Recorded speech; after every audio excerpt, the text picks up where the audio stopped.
¿Qué es lo que está sucediendo para que en una sociedad en donde la infancia está en el centro y en el epicentro de muchas cosas, sin embargo, seamos conscientes de que nuestros menores y nuestros adolescentes expresan una mayor soledad, un mayor sufrimiento, parecen menos felices muchas veces, ha aumentado la violencia y sobre todo las madres y los padres expresan mucho mayor desbordamiento y estar muchos más cansados en la crianza de sus hijos? Soy la doctora María Velasco, soy psiquiatra y bienvenido a mi podcast Raíces. Hoy analizaremos y profundizaremos en las raíces que hay debajo de que los padres y las madres se sientan más frustrados en la crianza de sus hijos, más desbordados y sobre todo no sepan distinguir los límites del amor, la autoridad, del maltrato y todos estos conceptos que les limitan, les preocupan y les condicionan. Hoy nos acompaña Carlos González, el pediatra más viral de todas las redes. ¿Qué Uy, tal, Carlos? ¿Cómo pues estás? nada, encantado, muchas gracias. Autor de libros como En defensa de las vacunas, Mi niño no me come, Bésame mucho y Un regalo para toda la vida. Ajá. Muchísimas gracias por acompañarnos hoy aquí. Bueno, los dos somos médicos, estudiamos Ujú. medicina, nos dedicamos a la infancia y por lo tanto estamos muy cerca de las madres y de los padres. ¿Tú crees que condiciona tanto nuestra propia experiencia como madres y como padres, como la época de la vida en la que hemos nacido, la perspectiva que tenemos de la crianza? No sé. Tú y yo ni siquiera hemos nacido en la misma época. Por eso te pregunto. Eh, no sé, claro, es que tener hijos ha cambiado mucho desde que el hijo era yo. Bueno, los padres de hoy en día suelen tener menos hijos.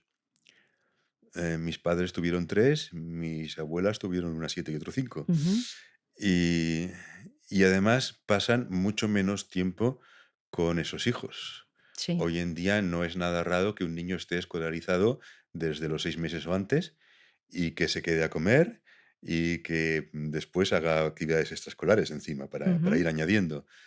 Cuando yo era niño, las guarderías eran tan raras que el nombre estaba en alemán, se llamaban Kindergarten. Yo no pisé una escuela hasta los 5 años, como la mayoría de los niños de mi generación. Eh, entonces, bueno, yo diría que a los padres les faltan horas de vuelo. Ah, claro. O sea, que no solamente es que los niños necesitan más tiempo de estar con sus hijos, sino que como los padres y las madres están menos tiempo con sus hijos, también tienen menos tiempo de aprender a ser madres y padres. Ahí está, es decir, Ujú, ahora como pediatra me preguntan cosas que, por Dios, mi madre jamás le hubiera preguntado a un pediatra. Es ujú. que hasta que no llevaba 2 días con fiebre alta, nadie se le ocurría llevarme al médico. Y O sea, yo creo que hay mucha información, no siempre valiosa, ¿no? Que no mm, podemos. Hay mucha información en todos los medios, hay una sobreexposición a mucha información, que eso hace también que las madres y los padres no sepan cómo utilizarla, porque por leer un artículo de pediatría o en mi caso de salud mental no significa que sepas de esa materia. claro. Estás informado, bueno, sabes que eso existe, pero de ahí a que lo sepas manejar. Y luego otra cosa que yo veo también es que ahora mismo las madres y los padres no cuentan con esa red de apoyo que antes tenían. Cuando tú eras pequeño, pues seguro que tu madre vivía en un barrio y conocía todo el barrio y hablaba mucho con su propia madre, ¿no? Y ahora... Mm, eh, estaba en Canarias, mi abuela. ¿Ah, sí? Sí, y Ujú. mi madre en Zaragoza. Bueno, pero en general sí que Y las había... conferencias eran carísimas, no era como Es ahora verdad. todo el día llamando. Pero tendría a lo mejor alguien alrededor. Yo creo que Ya, también hay más soledad en la maternidad y en la paternidad ahora mismo. sí, bueno, yo creo que hay un tipo especial de soledad y que es que no te relacionas normalmente con padres de otras generaciones. Ujú. Solamente los que tienen 2 o 3 hijos, pues claro, conocen a los de la quinta del mayor, los de la quinta del pequeño, aún. Pero hay tanta gente con un solo hijo. Entonces, cualquier otro empleo, es decir, tú como psiquiatra, seguro que empezaste siendo residente, Sí, trabajando al lado de gente que llevaba muchos eso años es. como psiquiatra. Sí, sí. Y ahora que ya tienes una experiencia y un prestigio, Ahora pues a lo mejor yo eres tú quien ayudo tiene a los residentes. residentes, sí. Y eso pasa con un médico y pasa con un panadero. Es decir, tú empiezas a trabajar en una panadería y trabajas con un señor que lleva allí 40 años y que a lo mejor no te dirige ni la palabra, y con otro señor que lleva 10 años y que es quien te enseña, supervisado desde lejos por el de 40. Ujú. Pero los padres no conocen a los que fueron padres hace 10 años. Es decir, normalmente los padres conocen a las madres con las que hiciste el curso de preparación al parto, a los que te encontraste luego cuando ibas a la guardería, a los que te encontraste luego cuando ibas a los partidos de baloncesto de tu hijo, a los que te encontraste cuando lo llevabas al parque. Y eso hace que las cosas que hacían los padres o los hijos hace 40 años, vamos, es un vacío total, no saben ni lo que se hacía hace 10. Ujú, Y bueno, por eso, no sé, me asombra, por ejemplo, yo qué sé, ver que cuando les dices a los padres que le pueden dar al niño la comida sin triturar, algunos se quedan asombrados. Pero, pero ¿qué es esta moda de no hacer purés como se ha hecho toda la vida? Que digo, ¿cómo que toda la vida? Mi madre se compró la batidora cuando yo tenía 7 años. Mi madre no me hacía purés cuando yo era un bebé. Hasta ujú. los años 60, 70, nadie hacía purés para los bebés. Pero ahora se creen que esto es lo de toda la vida y que darles una cosa machacada con el tenedor o cortada en trocitos es una moda moderna. O bueno, hace un tiempo me enteré de que existía una cosa llamada redecilla antiahogo. Sí, que metes la fruta dentro, ¿no? Para que la, Para que el niño pueda succionar, o claro, sea, para que la peligrosa fruta no ataque a tu hijo. sí. A ver, yo tenía 3 hijos que habían sobrevivido y era pediatra desde hacía 20 o 30 años cuando me enteré de que eso existía. Ujú. ¿Tú Pero crees ¿cómo que? puede la gente creer que un niño necesita una redecilla antiagua? Es que si les vendieran el sombrero Bueno, porque antirradiación solar también se lo a lo mejor comprarían. tienen más noticias de ahogamientos, porque ahora te enteras más no solo de lo que le pasa a tus vecinos, sino de Sí, lo que pasa al no, otro lado del mundo y tienes más miedo. no, pero ¿qué es eso? Se mueven en un círculo limitado de padres que tienen los niños de la misma edad. Entonces, si de los 7 padres y madres que conozco, 4 hacen esto, es que esto es lo normal. Tú no sabes lo que hacía el padre hace 15 Ujú, años y lo que hacía tu padre o tu madre menos aún, porque tendemos a pensar y en ocasiones se han visto incluso publicidad en la tele que te intentan hacer pensar, es decir, se ha hecho a propósito ridiculizar a las abuelas para que no se te ocurra consultarles. Es decir, cuando queremos vender un producto nuevo, no le preguntes a tu propia madre que te diga, hombre, pero si esto no existía, yo te crié a ti, no, esto ujú. no existía. No, no, hay que decir que las abuelas no O tienen ni sea, ¿tú crees idea. que hay una intención de crear necesidades también? Sí. De crear y necesidades que a lo mejor efectivamente los niños no necesitan, porque también yo creo que el concepto de lo que es un niño Mm, ha variado mucho. A mí me llama la atención que hace 100 años o incluso más, 200 años, la infancia prácticamente no existía, o sea, los niños trabajaban, eran el último mono de la sociedad, por así decirlo. Luego, hace unos años se empieza a reconocer la infancia como un periodo de vulnerabilidad con sus características. De hecho, sale la especialidad de pediatría, o sea, como un reconocimiento de que la infancia es un periodo de la vida distinto. mm, Y ahora me parece que el concepto que tenemos de los niños realmente no ayuda a los niños, o sea, está más pensado para cubrir las necesidades, dificultades, miedos de los adultos. O sea, hemos vuelto, a mí, desde mi punto de vista, hemos vuelto a invadir la infancia con la visión adulta, una de las necesidades adultas, pero como maquillado de otra cosa. mm. Porque la realidad es que, ¿qué necesita un niño, no? Bueno, esto que dices, yo recuerdo haber leído algo hace muchos años. eh, un señor que mantenía la tesis, y bueno, a lo mejor se equivocaba, no sé, pero decía que la infancia nace con la escritura. Es decir, cuando el adulto sabe leer y el niño no, y por lo tanto ya una diferencia radical entre a qué cosas puede acceder un niño y a qué cosas no. Y decía que eso estaba desapareciendo por la televisión. Es decir, ahora el niño con la televisión accede a lo mismo que un adulto. Ya no hay esta diferencia, este mundo de los niños distinto del mundo de los adultos. Qué Y interesante. claro, si eso lo decía con la tele, no quiero pensar lo que diría que el señor de los móviles. Ujú. Entonces, bueno, quizá va por ahí eso que dices de los niños. Claro, también recuerdo haber leído otro señor, me pareció muy interesante, que hablaba, bueno, eso de cuando los niños trabajaban, hacían cosas, decía, hace 200 años, un niño sabía que era importante. Es decir, con 5 años yo soy el que cuida a las cabras. Ujú, Y yo sé que mi familia necesita que yo cuide a las cabras. Yo ujú, soy importante. Y decían que, bueno, que hemos convertido a los niños en parásitos, ujú, totalmente dependientes de lo que los padres les dan, ujú. y esa autoestima que antes el niño tenía de verdad porque se sabe importante, Y porque hacía cosas valiosas hacía cosas valiosas para la realidad, y ¿no? para la realidad y para Y los para la demás, para una familia. comunidad, para una familia, Exacto, pero efectivamente. que eso ahora lo intentamos sustituir, queremos crear la autoestima diciéndole al niño, eres importante. Hace poco salía por la tele un anuncio en que se veían distintos niños diciendo, yo soy importante, yo soy valioso, yo soy... ¿Pero importante de qué? Es decir, solo por repetirlo no eres importante. Ujú. Y al final el anuncio ese resulta que era un anuncio de no sé qué producto ultra azucarado para niños, pero que se vende. Bueno, hoy nosotros nos preocupamos por la autoestima de los niños. A ver, tu hijo no va a tener autoestima porque tú lo digas, eres valioso, eres importante. Ahora, si tu hijo sabe que es bueno en algo, es igual que sea matemáticas, tocar la flauta Pero o yo algo. Él creo se sentirá orgulloso, pero no porque tú se lo has dicho. Creo que en ese intervalo entre lo que las madres y los padres le dicen a un hijo, tú Hmm, vales mucho, hmm, y lo que el hijo comprueba en la realidad externa, que él es hmm, capaz, no es lo mismo valer que ser capaz.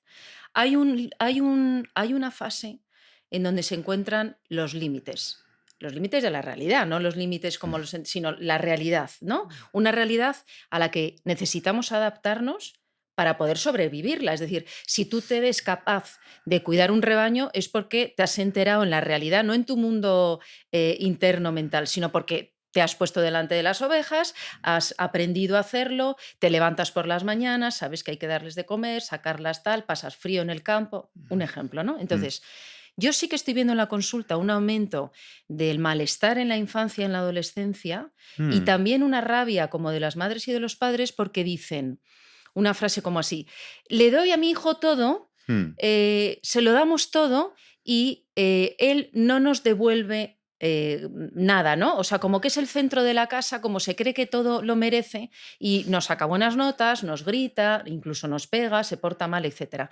Y los menores están acostumbrados a que como que merecen todo. Entonces, esa falta de límites, y la palabra Hmm. límite es una palabra actualmente Muy como fea. muy fea, como controvertida, como que no se entiende bien.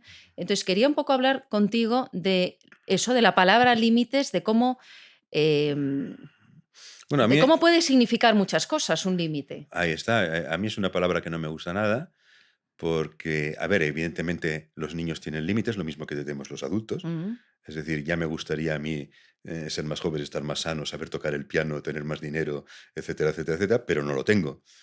Entonces, bueno, pues tengo límites. Ahora, nunca he oído decir que los adultos necesitemos límites porque si no tuviéramos límites seríamos desgraciados. Eso solo se dice de los niños. En los adultos es justo al revés. Los adultos dedicamos nuestra vida a superar nuestros límites. ¿Para qué estudias? ¿Para qué te presentas a unas oposiciones? Para tener un empleo mejor, donde ganes más dinero, para comprarte el coche que querías, comprarte la casa que querías, irte de vacaciones a donde querías. Los límites nos fastidian y queremos Pero hay superarlos. límites que no podemos superar. Exactamente. O sea, Esa- el límite, por ejemplo, del respeto. Es decir, yo por mucho que quiera hacer algo, tengo que poder respetar también que tú existes. Entonces, ese límite que nos ayuda a convivir y a ti y a mí en una realidad conjunta en donde existimos tú y yo, no solo existo yo con mis deseos y mis necesidades, sino tú también con los tuyos. Es decir, a Mm, mí me parece que el límite, que es hasta dónde yo puedo llegar, mis límites están sobre todo donde empiezan, o donde empiezan los límites de otra persona o los derechos de otra sí, pero, persona. mm, a ver, has empezado diciendo que hay límites que no podemos evitar y Sí, yo estaba pensando en otros.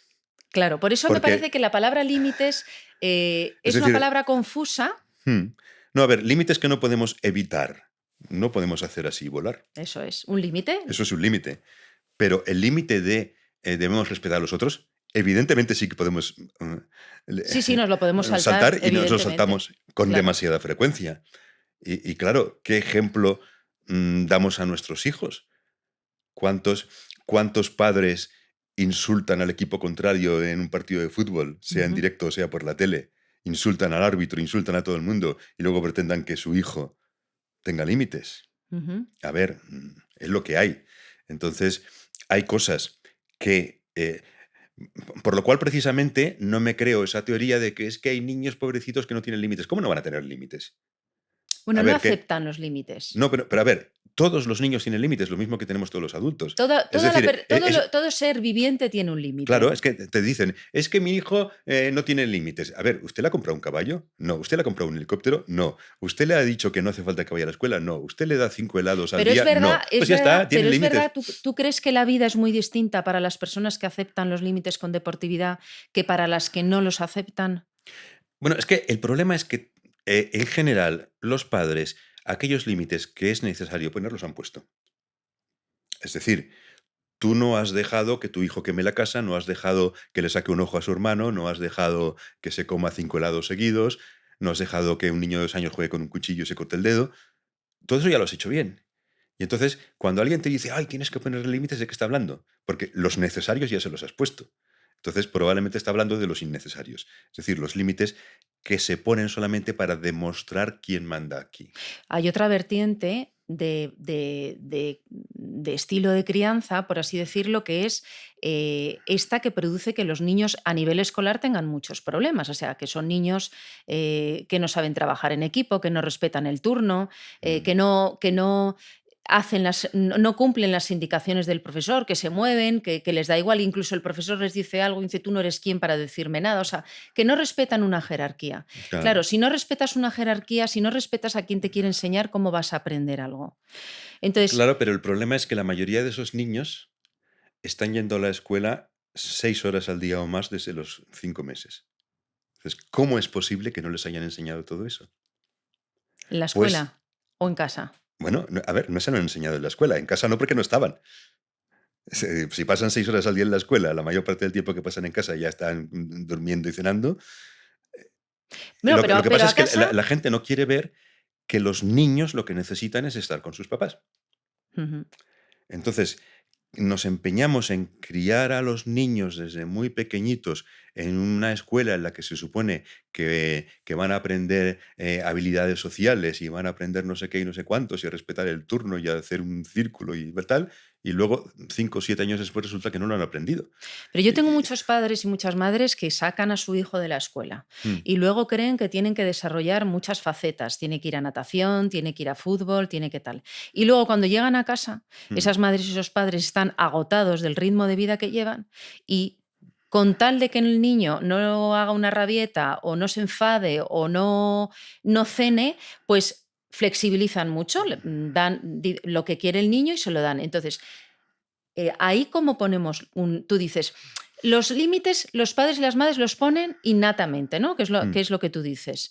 Yo Los necesarios y convenientes, yo creo que habitualmente, la mayoría. a veces no, que a veces se equivocan en donde está un límite. Por ejemplo, hay hay madres, por ejemplo, muy preocupadas por una alimentación muy exquisita con los niños y, sin embargo, no le dan importancia a lo que es la convivencia, ¿no? O a lo que es cuántas horas de tablet utiliza, No, o no, al contenido, ¿no? pero es eso, es decir, no le dan importancia. Si le hubieran dado importancia, lo habrían puesto. Entonces, O sea, claro, que sí. lo que no tenemos claro es Es qué decir, es que este límites son padre los le compra al importantes. niño demasiados caramelos. Vale, pero no le ha dado whisky. Y aunque el niño tenga la rabieta del siglo pidiendo whisky, no se lo va a dar. Sí. Entonces, el problema es que esos padres no saben que los caramelos son casi tan malos para un niño como el whisky. Ujú. En según qué cantidad y en según qué momento, claro. Entonces, claro, si los padres no intentan poner ese límite, porque no comprenden su importancia, pues no lo harán. Y no Pero, comprenden su pero importancia. el truco no es, voy a enseñar a los padres cuál es la manera de poner límites a los niños en el consumo de caramelos. No, no, no, voy a enseñar a los padres por qué el azúcar es malo para los niños y Ujú. ellos ya sabrán poner el límite, lo mismo que lo han hecho con el alcohol y el tabaco. Lo saben perfectamente. ¿Por qué los padres dejan a los niños ver mucho el iPad, el no sé qué, no sé cuántos? Ves niños de meses que cuando lloran le sacan el Sí. pocoyo en el móvil. ¿Por qué lo hacen? Porque no saben que eso no es bueno. Entonces, no necesitas explicarles métodos para evitar que tu hijo vea el móvil. No, no, simplemente explícale cuáles son los problemas por estar enganchado a los móviles desde tan pequeño y automáticamente los padres saben cómo no darle el móvil. ¿Y por qué no lo saben los padres? ¿Por este aislamiento que tú decías al Bueno, principio de cuando yo era niño, tú no debías haber nacido. Cuando yo era niño, recuerdo un anuncio por televisión, años 70, que era tal cual. ¿Qué le puedes comprar a tu hijo por una peseta? Por una peseta puedes darle a tu hijo 3 horas de televisión. Esto lo anunciaban en televisión española, la única que había entonces. se Ujú. hizo creer a los padres que la televisión era una ventana al mundo en la cual los niños aprenden un montón de cosas porque ven documentales de animalitos. Eso se ha hecho. Y ahora cámbialo. Claro, no podemos eh, echar en cara a los padres que hagan lo que hace unos años se decía que estaba bien, que era normal, que era aceptable y que por lo tanto, cuando esos padres fueran niños, pues a ellos les dejaron. Es que no había móviles, no, pero a mí me dejaban ver la tele. El móvil pues parece una tele en pequeñito, pues también le dejo. Lo que pasa es que hay un malestar creciente entre los padres y las madres porque están muy angustiados, yo les veo con muchísima información y ya no saben cómo manejar porque no obtienen buenos resultados, o sea, ellos no se encuentran bien en casa, ven que sus hijos tienen problemas que tampoco se los esperaban. Hmm. Entonces, ¿cómo podemos ayudar? La idea que estás diciendo es que los padres y las madres primero tienen que estar más conectados con distintas generaciones. Estás diciendo que eh, ¿qué ideas has dicho ahora? Eh, Bueno, sí, a ver, que tendríamos que hablar, que respetar más a los abuelos, Ujú. que al fin y al cabo tu suegra ha criado a un chico que en tu opinión era el mejor hombre del mundo, o al menos el mejor que quedaba disponible en aquel día, Mm. y por lo tanto algo sabe de educar Y hijos. de que estamos manipulados también por unas modas de dónde está el límite, de por qué de cuál es un límite o qué es bueno o no para un niño, unas modas que tienen un interés o sea, monetario Hombre, a o ver, el negocio de vender cosas a los padres es increíble.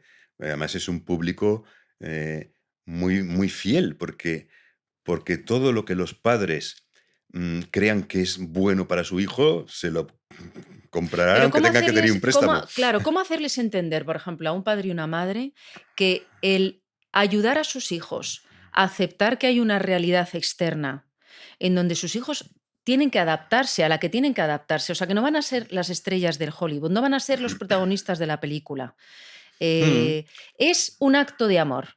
O sea, ¿cómo en la sociedad de hoy en día, en donde hemos aumentado mucho el índice de violencia, pero por otro lado, como que verbalmente cualquier palabra que implique algo de violencia, como por ejemplo la palabra límite, como por ejemplo la palabra, bueno, castigo, evidentemente, pero es como que nos impide, nos bloquea completamente el pensamiento, como que no podemos decir qué sentido tenía esto o para qué estaban estas cosas antes, ¿no?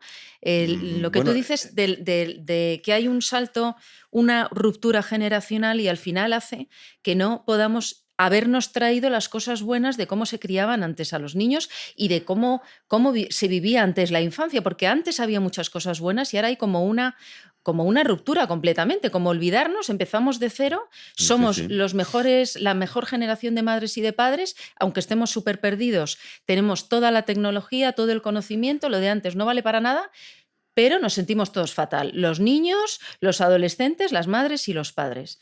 Claro, porque, a ver, esas cosas que tú me preguntas de cómo hacer que los padres entiendan no sé qué, nadie se lo hizo entender ni a mis padres ni a los tuyos. Entonces, ¿cómo lo entendieron ellos? Estaban con su hijo. Es decir, ahora separamos a los padres de los hijos desde muy pequeñito durante muchas horas al día. Eso hay estudios científicos, Sí. Jay Belsky, que muestra que eso produce un aumento de la agresividad, no de la agresividad de van a ser sicarios de la mafia, no, de la agresividad de, bueno, se pelean más, dan malas respuestas cuando tienen 6 8 años. Ya sé que no es que vayan a acabar en la cárcel, no, pero bueno, se comportan de otra manera.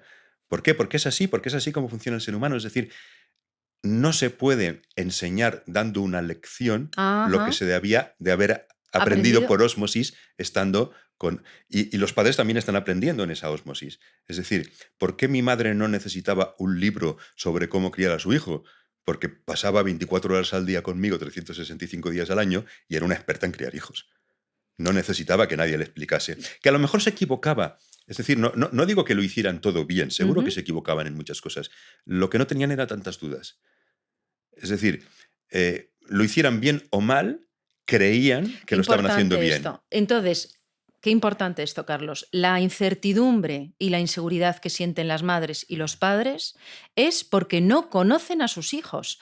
Yo siempre digo que la crianza es una relación humana de Mm, cuidados, pero una relación humana que se construye en las pequeñas cosas, en el día a día. Si tú no estás con tu hijo lo suficiente, no vas a entender lo que hace, la mirada que tiene, la sonrisa que pone, la dificultad que tiene más allá, porque no le estás acompañando en las cosas pequeñas. claro, Entonces, es un medio desconocido, ¿no? claro. El niño no ha aprendido, el padre no ha aprendido, y luego surgen las cosas y el niño no sabe qué hacer y el padre tampoco. Ujú. A ver, que el ser humano dicen que tenemos 250.000 años de antigüedad. Todos lo han hecho. Es decir, tener hijos es lo más fácil del mundo. Si no, no estaríamos aquí. ¿Cómo puede ser que ahora parezca todo tan difícil? Que Eso ahora parece es. que tienes que hacer cursillos sobre cualquier cosa, leerte libros sobre cualquier cosa, que bueno, hay técnicas de porteo, de gateo, de sueño, de todo, hay técnicas especialistas que te lo explican y bueno, no es tan difícil. Tú que eres un defensor del apego incondicional, Mm. ¿cómo explicas desde ese apego incondicional el tema de decir un no a un hijo, por Bueno, ejemplo? pues se lo dice. Es que, claro. Pero ¿cómo lo podemos explicar para que las madres y los padres que nos están escuchando entiendan que decir un no es un acto de amor? A ver, es que va a depender de qué no le digas, Ujú, a qué le dices, ¿no? Es que es eso, los nos importantes ya los ha ahora está muy de moda, por ejemplo, la tontería esta las consecuencias. ujú, En vez de castigos, hay no consecuencias, que yo soy un moderno. A ver, en la mayoría de los casos es lo mismo. Es decir, como has suspendido, castigado sin ir a jugar, como has suspendido, como consecuencia tienes que ponerte a estudiar y no puedes ir a jugar. Es lo mismo, le hemos cambiado el nombre para disimular. Ahora, hay un tipo de consecuencia que sí que es verdad que no es lo mismo, que es lo que llaman las consecuencias naturales, es decir, lo que pasará como consecuencia de tus actos. Si dejas un juguete por ahí tirado, igual se pierde o se rompe. Si no comes, pues luego tendrás hambre. Pero mucha gente no entiende eso de que las consecuencias naturales son naturales. Recuerdo un padre que me decía, es que le tengo que poner consecuencias y no va a creer que los actos no tienen consecuencias. Perdona, si has usado la palabra poner, ya no es una consecuencia natural, lo has puesto tú, es un castigo. Y las consecuencias naturales, primero, solo se pueden usar para cosas leves y sin importancia. Es decir, tú no puedes dejar que tu hijo de 2 años juegue con un cuchillo para que se vea que se va a cortar un dedo. Tu obligación como padre, como madre, no es que tus hijos se den cuenta de cuáles son las consecuencias de sus actos. Todo lo contrario, tu obligación es proteger a tus hijos contra las consecuencias de sus errores. Tienes que vigilar para que no se caiga por la ventana, para que no queme la casa, para que no le pegue a su hermano. Tienes que protegerlo contra todo eso, tienes que evitarlo. Entonces, claro que cuando un niño va a jugar con un cuchillo, le tienes que decir, no, cariño, que en esto no hay quita el cuchillo. Tendrías que haberlo hecho antes. Tendrías que haber mantenido el cuchillo en otro sitio donde el niño no hubiera ujú. llegado. Pero bueno, te has equivocado, Pero se le ha los pasado, el niños niño lo crecen, cogió. ¿no? Y luego llegan a la pubertad. O sea, yo creo que es muy importante, Piaget hablaba de las etapas de la infancia, en donde en cada etapa tenemos que ir aprendiendo cosas. Esto es Mm, como una tarta en donde tienes que ir poniendo las distintas capas y si te saltas una, ya la tarta no queda igual. Entonces, mm. esto que tú dices de más proteger es más con los niños más pequeños. Luego, tus hijos tienen que interiorizar esos cuidados y poder. Bueno, pero eh, sigues teniendo que proteger. Es sí. decir, si tú sabes que hay una discoteca que están bebiendo éxtasis, le dices a tu hijo adolescente que no vaya. Claro que Ujú. tienes que proteger. No puedes decir, "Ah, Y si te que tome dice. éxtasis, ya verá lo que le cae". No, Eso es, esos son los límites que yo digo ahora pues claro. que las madres y los padres dicen, ¿no? En una intención, que a mí no me queda muy clara de, bueno, mi hijo de 14 años, mi hija de 15 años, ya es un adolescente, ya sabe lo que tiene que hacer. Bueno, pues hasta aquí la primera parte de este episodio con Carlos González sobre la frustración y los límites en la infancia. Os espero la semana que viene en mi podcast Raíces.